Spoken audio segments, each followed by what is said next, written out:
Jadi ada 6 pasal yang kita ajukan. 6 pasal itu adalah pasal-pasal yang dikenakan untuk menersangkakan mereka, TRR ini. Ya.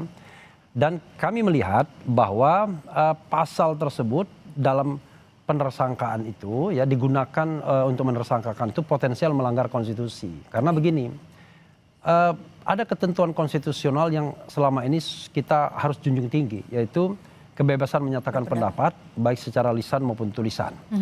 Kemudian kebebasan untuk memperoleh, menyebarkan, mendapatkan informasi, mengolah, ya, pasal 28F. Itu kadang-kadang cuma di atas kertas saja, on the paper. Padahal ketika kemudian praktik di lapangan, ketika ada orang misalnya melakukan uji terhadap ijazah publik misalnya, ijazah yang digunakan dalam jabatan publik, tiba-tiba dia dikriminalkan. Padahal kita ketahui bahwa ahli kami mengatakan, kalau kami mengatakan atau saya mengatakan 99,9% ijazah Jokowi itu palsu, itu tidak bisa dikategorikan sebagai penghinaan.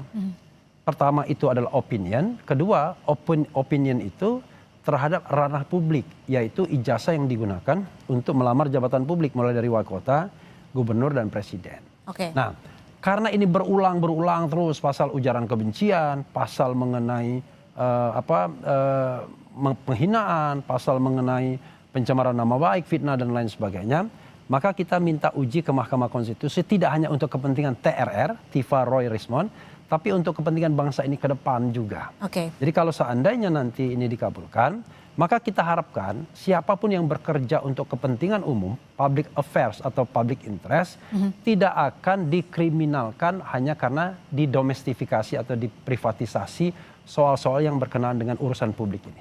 Gitu. Gimana Bung Rifai, Pak Jokowi pasti sudah mendengar ada Dr. Tiva, Bung Roy dan juga Bung Rismond mengajukan gugatan materi ini. Responnya apa?